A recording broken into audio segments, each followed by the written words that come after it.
Tere, mina olen Andres, töötan Liven AS-is ja tegeleme kodude loomisega. Lisaks mulle on siin 20 inimest.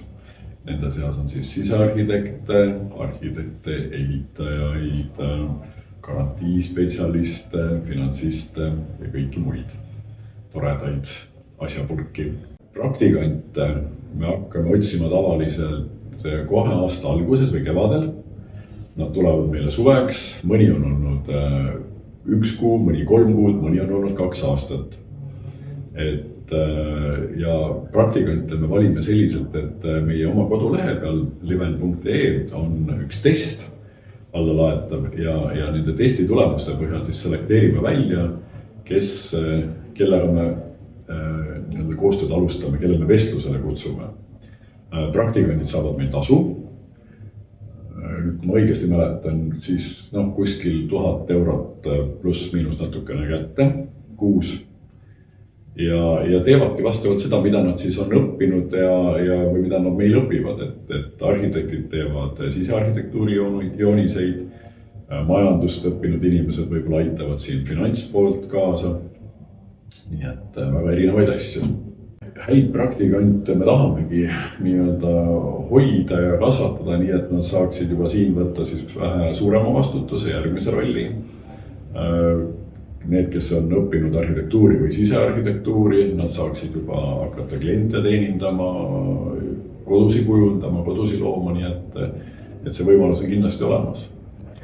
Ja mis on väga oluline, kui keegi kavatseb meile praktikale kandideerida, on see, et nii väga tähtis ei olegi see, mida te sinna CV-sse kirjutate, vaid oluline on teie suhtumine, see, kuidas, kui te tulete vestlusele või helistate või seal ka selles motivatsioonikirjas, kuidas paistab välja teie julgus ja selline positiivne suhtumine. See on määrav, sest alguses ei ole tegelikult noorel kooli lõpetanud õpilasel väga palju sinna CV-sse kirjutada.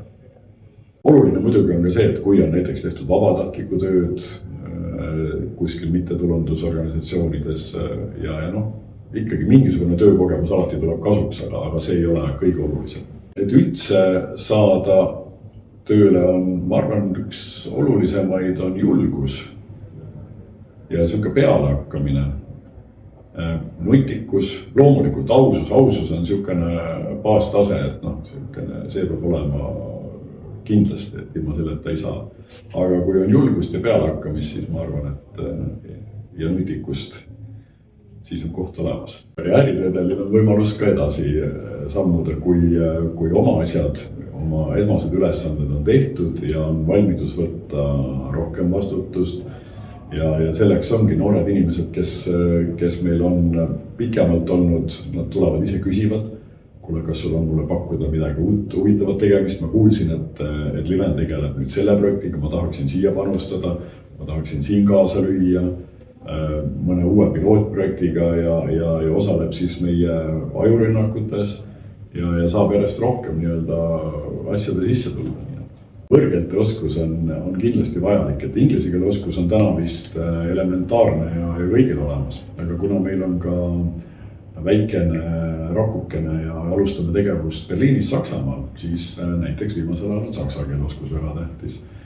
Praktikale tulevad meil nende valdkondade noored, mille inimesed meil ka töötavad, ehk siis eelkõige viimasel ajal sisearhitektid ja arhitektid, kes tegelevad kodude planeerimisega, kodude sisustuse kujundamisega, tegelikult meie olemasolevad sisearhitektid ka klientide teenindamisega, kodude tutvustamisega, kõige selle poolega. Et palju on ikkagi sellist joonestamise tööd. Siis ehitust õppinud ja ka majandust õppinud noored. Sest et kõik need kodud, mida me kavandame, need on valmis ka vaja ka valmis ehitada ja ehituspraktikandid on siis abiks selle ehitustiimi juures, kes aitab hooneid ehitada. Kindlasti on oluline osa turundusel, et kõiksugu sotsiaalmeedia kanalite haldamised, muud turundustegevused, tekstide kirjutamised, postitused. see pool. Majandus, finants, et kuna meil on palju aktsionäre, palju projekte, palju niisugust raha käib siin ringi, siis kõiksugu tabelarvutused, Excelid, finantsprognoosid, mudelid, et siin saab kaasa lüüa. Ja tegelikult viimased paari aasta jooksul on olulisel kohal ka IT pool, et me oleme välja töötanud oma kodukujunde äpi, mis on suhteliselt ainulaadne ja üritame seda ja arendame seda kogu aeg edasi. Ja siin on vaja nagu ka lisatuge.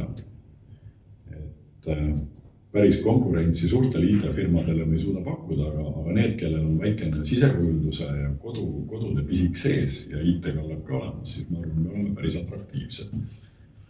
Meil on kandideerinud tegelikult alates keskkooli viimasest klassist ehk gümnaasiumi viimasest klassist kuni siis ülikooli viimaste kursusteni.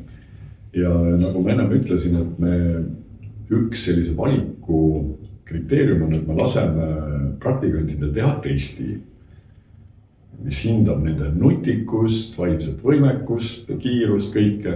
Ja viimased selle aasta nagu testi võitja oli minu arust üks gümnaasiumi viimase klassi õpilane, kes, kui ma mäletan õigesti, oli ka võitnud igasuguseid huvitavaid konkursse, nii et me kindlasti selliseid noori talente tahame oma meeskonnas näha. Ja isegi siis, kui nad liiguvad mingil hetkel edasi, see on väga tore, et nad saavad kogeda seda, mida meie teeme ja meie saame samamoodi noortelt jälle ideid, kuidas oma tegevusi muuta. Et tänapäeva noortel on ju näiteks keskkonna osades teadlikkus palju suurem, kõiksugu rohemõtteviisi osad ja nii edasi, nii et siin on vastastikune suvi, et tegelikult noored tahavad võib-olla finantsmateriaalsetel põhjustel meile tulla praktikale, aga meie tahame ka nendel saada ideid vastu.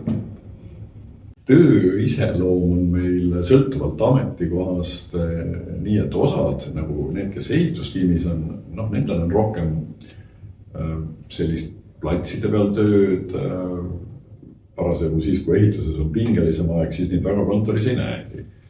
Sisearhitektid töötavad enamus ajast kontoris ja arhitektid tegelevad asjade ettevalmistamisega, kavandamisega laua taga, aga väga palju on ka projektide peal koha peal klientidele näitamist, tutvustamist, koos ülevaatamist. Pakume ka sisustust, nagu ma ütlesin, et klient saaks kolida kohe valmis sisustatud koju ja need inimesed, kes sisustusega tegelevad, neid ma viimasele kontoris pole näinudki. Meil on selline põhimõte, et tark õpib enda vigadest ja loll ei õpi üldse, et vigade tegemine on täiesti okei. Ja siis me arutame seda vajadusel ja vaatame, et seda sama viga tulevikus ei korrataks. Et ainult läbi vigade tegemise ikkagi saabki õppida. Kui nüüd järgmine kord tehakse sama viga, siis tuleb juba tõsisemalt arutada. Aga üldiselt jah, kui vigu ei tehtaks, siis ei oleks ka arengut.